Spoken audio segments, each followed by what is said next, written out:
Hi, welcome back to my channel. Today I'm going to be taking a look at the Age of Sigmar Christmas Battleforce for the Soulblight Gravelords, which was called the Revenant Legion. And I've already shown this off, but I haven't opened it up yet on video. And this is the box that I bought to go with my new Vampire Counts army, because I do still play Fantasy versus Age of Sigmar. Now, I do play Age of Sigmar from time to time. It's just not the game I prefer to play. And when I do, I'll just play on square bases because I don't want to muck about with conversion pieces to make the trays and the round bases work. So I focus on squares and I don't play competitively, so it's fine. Now, this box set, you get 20 of the newest skeletons, some sort of Varangian, I think it's called, Lord, vampire gargoyle dude. You get 40 of the newest Deadwalker zombies, and you get 5 of the new Blood Knights. So everything in this box is new stuff versus the Ogres, which was all old stuff. I don't think there was anything new in that. I guess the Tyrant was pretty new. But yeah, that's also another thing. The Ogres, and actually, sorry, that's the first thing I'm going to talk about. In comparison, the Ogre box was an army you could use in both systems, and it was an army. I mean, you had 3 core choices. You had a special choice, no, 2 special choices, because there was lead belchers in the cannon. No, wait, that's a rare. I think that's a rare. Anyways, and you had the giant plus the lord, or the hero. You definitely could do 1,000 points with it, though. That is my point. A couple of units of 6 bulls, or maybe a unit of 6 and a unit of 4, a couple of units of 5, however you want to break it down, to move some extra models over to the Iron Guts, because I do think it was only 4. But yeah, easily you could get 6 models, or sorry, 1,000 points out of what was in there. It was only like 20 models, but easy 1,000 points with leftover. This here, no. You do not have a character. This is not legal in any fantasy. Without, I guess maybe calling it like a lord on a nightmare, but I don't think you can give that to a hero. And there's not enough to make this into a larger army where you could either have the right to take a lord, like in 6th edition, or you would have the percentage to make a lord possible. I do think this is not even 1,000 points, unless you juice out a bunch of these dudes. So the box itself shows off the models on the back. They're pretty cool. I'll get more looks at them on the sprues, but love the zombies, love the skeletons, love the Blood Knights. And if I could find a way to use this guy, I would use him because I love this model. Not the way they painted it here. The paint job on the front is better, but overall, love what's in the box. What I don't love is that the Ogre box had a lore section, or like, a story fluff, whatever you want to call it, explaining who the Ogres are, the, oh my god, what are they called in Age of Sigmar? Ogre... Honestly, I forget their name. I never can remember the names in Age of Sigmar for the most part. Some of them are simple, like, cities of Sigmar and the Elfs, however you say that, Duarden. But then you get some that it's like, I don't know what they're Ogres, but then there's something else that goes with their name. And I get why they did it, but I'm just used to certain names. These are zombies, these are skeletons, these are Blood Knights. This is a dude thing. He doesn't have a proper thing to compare him to. Not his fault. Yeah, so there's nothing here to tell you about these models other than just their name. So here's their name in like 6 languages, and that's what you get. You don't get a story. The Ogres told you who the Ogres were, what they were like, and then it even talked about the units that came in that box and, why they were the units picked. What did they represent in the story? GW needs to really focus on story with Age of Sigmar as far as I'm concerned. The reason people still love fantasy, and the reason, there's fantasy games coming out when you still have not really seen any Age of Sigmar ones, and why fantasy is coming back, is we love the story. And Age of Sigmar's story is, it's getting there, but it has a lot of work to come. They have a lot of work to do to get that story even close to the standards of what we had before. Just because of the time difference in lifespan. This is like 6 or 7 years old, and the other one was like 30 or something when they blew it up. So, hard to compare it. But they need to focus on getting things like stories up here. Also, this box, this looks awesome. There is visual storytelling here, even if you don't get a story on the back to tell you about the models. I think somebody who doesn't know Warhammer could pick this up and look at it and sort of understand who these guys are. They're the undead, they're the vampires, they're the monsters in the dark. And it's quite visually well told who these guys are, with the mausoleums and the dark and the dead looking ground even. In the stores, what you can normally buy is a white box. They might have gone red now, I guess. This looks like they may have gone red. So a box that's got a picture of some models on a black background. There's nothing happening there, or a white background, whatever it is. There's no land behind them. It's the same with 40K. Here's a picture of the dudes. I even think it's like a reflective, so you can sort of see like the mirror reflection of whatever the models are on the floor they're sitting on, or like the stand they're sitting on. And it looks very nice and clean, but Games Workshop sells toys. They're not selling Apple products, and they should always try to make the boxes visually appealing for what they are. These are toys. Make them look like toys, in the sense that, and not just toys, it's a game. Make it look like the game. Nobody plays on nothing unless they have absolutely no other option. And even then, who's going to long term? Even the most basic table layout can just be a tablecloth that's green over some books and stuff to make hills. Oops. Yeah. This box is awesome. Current boxes you see in stores, not so much. And then you've also got the white boxes, which are insulting.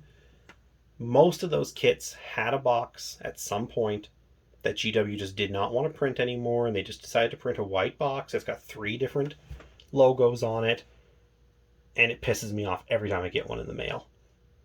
Because you don't want that, Sell the proper box. I think the last time I got one that it really irked me was the Hellhounds for the Imperial Guard, the Astra Militarum. That had a box. It basically looked the same as what they already sell for 40K boxes. Slightly different, I guess. But, give me a box that's got a visual appeal to it. A white box is just, at the price we pay, it's insulting. And it gets worse when you come across a kit that that was, you found on a shelf, luckily, after 10 years. And I've come across things like this. You find a box set. I found Last Chancers from the Imperial Guard line. These guys are from like 1998, 99, something like that. They're a really old kit. And not even a kit. They were like 12 metal models. And I bought them as a kid in this amazingly cool box with them all painted up. And then over the years I lost them all, or sold them, or whatever happened to them. And I was able to find a box on a shelf, and it was a white box, and I didn't say no, but it was not as nice. So yeah, GW needs to up their box game. Make every box look like this. I haven't been to a store in forever, so maybe they do look like this now. But if they don't, GW do this. Do this on every box for 40K and Fantasy. Make it look awesome again. If I can get this thing open, I'll show you what's inside. Alright. right off the bat, just kind of do this in the order they come out. The Blood Knights. They're big. They're really big. You know, I got pretty big hands. And this horse is basically the length of my finger, 2/3 of my finger. And he doesn't even have his head. So when you get this side, I mean, that's a big model. It's longer than my finger. And again, I don't have crazy long fingers, but I have big hands. But model-wise, like detail-wise, these are so nice. I love these models. I normally would not say I'd happily pay $80 for a kit, because I think that's what they cost now after the price hike. But you know what? The originals that were pewter were like 120 bucks Canadian. So $80 for what I think are nicer ones, that's actually a bargain. Like, I mean, these guys are discounted as far as I'm concerned. Even more so because I got them in this box set, where I think I saved like $70 to $100 on the former prices. Yeah, I mean, everything here. I mean, nice thick lances. These are not going to break like old Empire ones. That banner is just, it's amazing. It is a gorgeous banner. I like this this mace. It's pretty cool. The horse armor's nice. The armor on the dudes. It's got a really 7th and 8th edition vibe to it. Like, these guys here are definitely a win.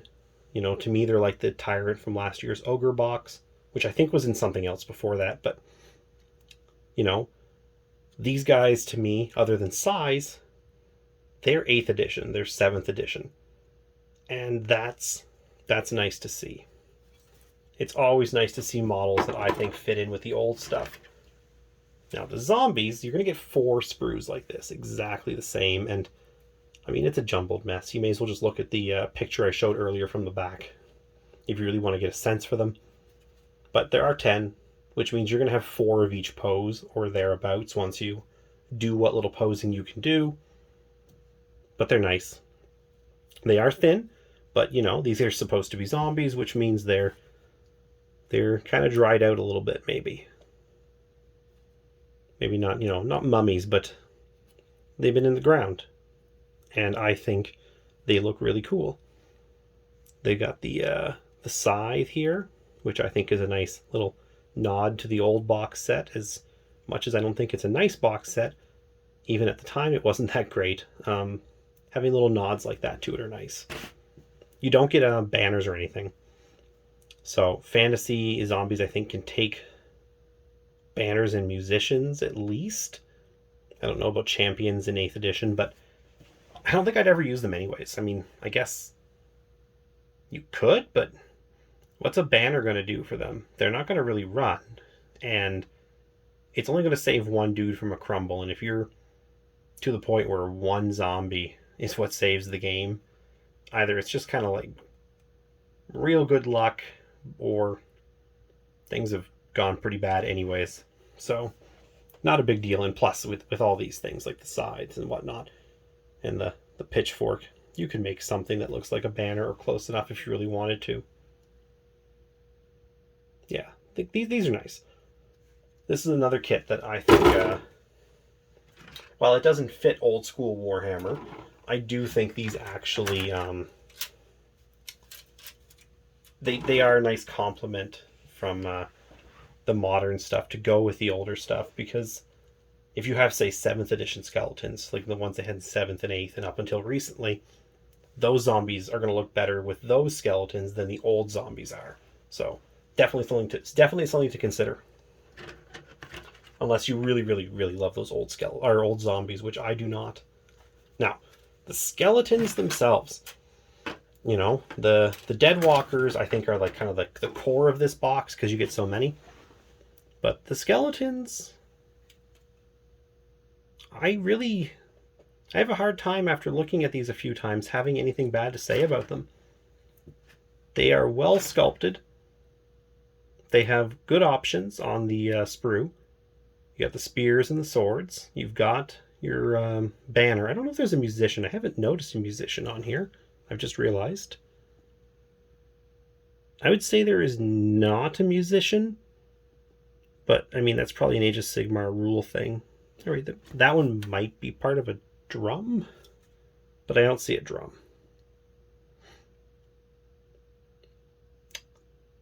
Yeah, no, I don't see drums. I'm not going to use these guys anyways. The more I've thought about it, I do like my Wargames Atlantic skeletons. They have their problems, but they're plain and they're going to be fast to paint. These guys have too much detail. And it's not something I think normally we would complain about, but these are going to take forever to paint, and I don't have the patience. And even if I was willing to spend another, I don't know what it would be, another 150 or whatever it is now to buy 2 more boxes of them, I don't want to paint 60 of these. Just to be honest, besides the fact that they're super tall. I mean, these are actually really tall skeletons, just on the legs. They're also, I don't know, they're too much. They're great looking, and for Age of Sigmar, I think this is a great kit. But for Fantasy, what I'm going to be using for, no, these are not a great kit in my opinion. They'll fit really well with the 7th, 8th edition skeletons, so if you used it just to go with them, totally fine, but I don't have any of those. Which means they're just going to stand out from my, like, cheapo Wargames skeleton ones, or Wargames Atlantic skeletons. Which I liked, as I said in that video, just because they were so plain. But I mean, look at the shields. I mean, those are, if I can get this to, those are nice shields. They're super crisp details. There's a lot going on them. The skeletons themselves, they're like the skeletons in Cursed City, you know, super cool. But that thing only has like what, like 10 of them or something? I mean, it's not a lot. You get 2 sprues, they're exactly the same. But this is a very detailed unit to paint. Painting 20, probably not a big deal. But in Fantasy, you're not painting 20 of these. You're painting 60 or 100 of them. And they did not make these for Fantasy. So it's not like I'm going, why aren't they for Fantasy? They're not for Fantasy. But that's the problem. The Ogre kit was for both, as far as I'm concerned. This has things you can use in both, but they're not all winners like the Blood Knights. Because you only have to paint 5 of those. Even if you paint 5 of these, you don't need 10.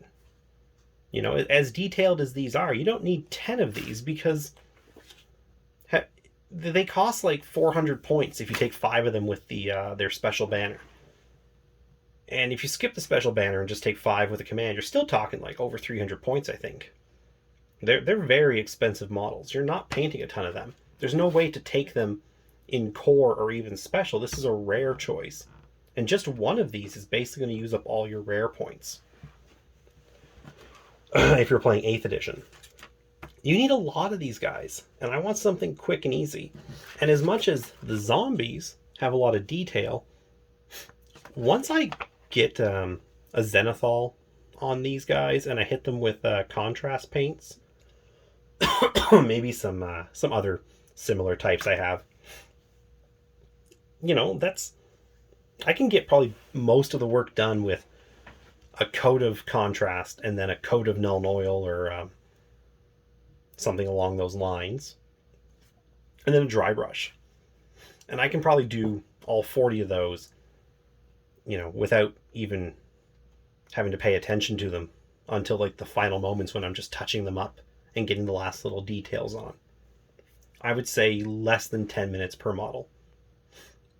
You know, on the most detailed model here. So, zombies, definitely a winner. Skeletons, not for Fantasy. They're too complicated of a paint job, I think. So, I'm going to stop there.